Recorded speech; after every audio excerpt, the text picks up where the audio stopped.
thanks tonight, and we're going to have a time for introductions. I will tell you, my name is Steve Matthews. I'm the Executive Director of the South Coast Mission Hub. And we're going to have a time at the end, actually, for everyone to stand up and introduce, what church you're from or what organization you're from, at least one representative from each church. And then if you're here from a community organization, we want to hear from you. But we didn't want to front load our conversation with who are you and what do you do and how can you help me. That's an important conversation. But we're kind of viewing this as a neighborhood gathering where we're coming together to learn more about each other. Hopefully everyone's sitting at a table where they don't know everyone. You might know some people, but not everyone. So this is a great opportunity to kind of get to know people in a different way. So we're not asking you've had the opportunity to come up with conversations. We're going to give you a guided conversation. I want to say a little bit more about this title of What We Need Is Here. This is actually from a Wendell Berry poem. And the notion of this for us is that we in the Mission Hub believe that when we come together in community, we actually do have what we need in order to bring justice and vibrancy to our community. We can't do it alone, but when we come together, when we listen together, when we lean in, when we learn what it means to accompany one another faithfully, to acknowledge each other's gifts, and to call those gifts out, that something magical happens. And so this is our attempt to kind of begin a little more intentionally, following those breadcrumbs through the woods, seeing who our partners are, listening a little more deeply. Maybe all that comes out of this is that it was just a really good night to come together and to kind of live into some of the songs that were sung earlier. The idea of love and the idea of imagining the possibilities. So I'm just glad that you're here. So we were having what we call pie and cider for the neighborhood at this house. It was last year. So we had wonderful pie, cider. We had pumpkin painting for the kids. We invited the whole neighborhood.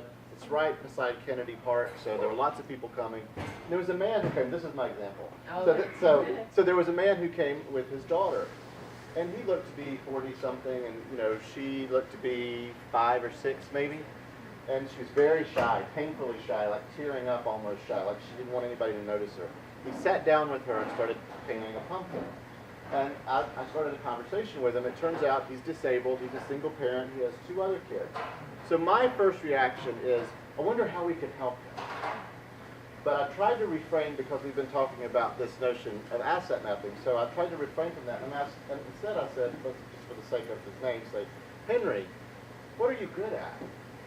And he said, I don't know, I'm not really good at anything. And I said, I don't know, you seem like you have tremendous patience. You've painted 3 pumpkins, 45 minutes with your daughter, and you've delighted in her.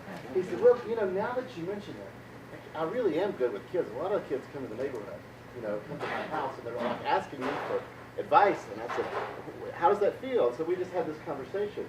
The difference in that transaction, for me, was profound, because if I had said, how can we help you? It wouldn't have been equal. But this, all of a sudden, we were just 2 people talking about gifts and resources. Now, I don't know where he lived. I didn't get his address. But I had a sense that was what I would call a dignified conversation. Not in a hierarchical way, but there was dignity in that conversation. And so that's what I mean by paying attention to the people, having conversations, not just being so preoccupied with helping, but that we're not receiving the personhood of the other person. We're not inviting their fullest person. And we're actually talking about that at the back table. So, for instance, even here in the food pantry, how do you map resources among guests in the food pantry? Maybe there's a budding business of Syrian pie making. Yeah. But paying attention to that, that's kind of that's where it gets fun for me. It's when we recognize, holy cow, it's right here in front of me. There's a gold mine. So thinking of assets in multiple ways. I want to be aware of our time, so I do want to say that this is only the first gathering. We hope to have about 3 more of these in the coming year, 3 to 4 more of these. And they may have focus, so there may be one that focuses on the issue of food, justice, or there may be one that focuses on homelessness, or there may be something that focuses on hospitality to refugees, or whatever the subject. But we also want you to know that if there's a small conversation in your organization and you'd like to host a conversation. We're not experts, but we're glad to come and help host a conversation in whatever way we can do that. So just be aware of that in your churches and your organizations. But stay tuned. We've got your mailing addresses, so we'll keep you posted. And we don't know where the next one will be, but it'll probably be the end of February, 1st of March, at some point. But I want to give a minute. I would like one person from each church to stand up and say, where you're from and what church you represent. And then and everyone from a community organization. I'm John Silva. I represent the Women's Center out of New Bedford, but we have a satellite in Fall River, and we support this community as well. Welcome, guys. I'm Garf-Lipp from United Neighbors of Fall River. I'm Picard. I work for Greater Fall River Partners for Helping the Community. My name is Peter Muise, and I co-chair the South Coast Regional Network in Homelessness. That's Attleboro to Taunton to Wareham.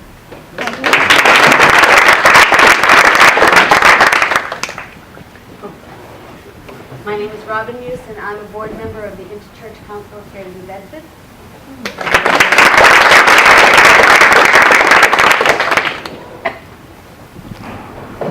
I'm Bo Stubblefield-Tave, and I'm working with the Fall River Educators Association to work to bring community support to the schools.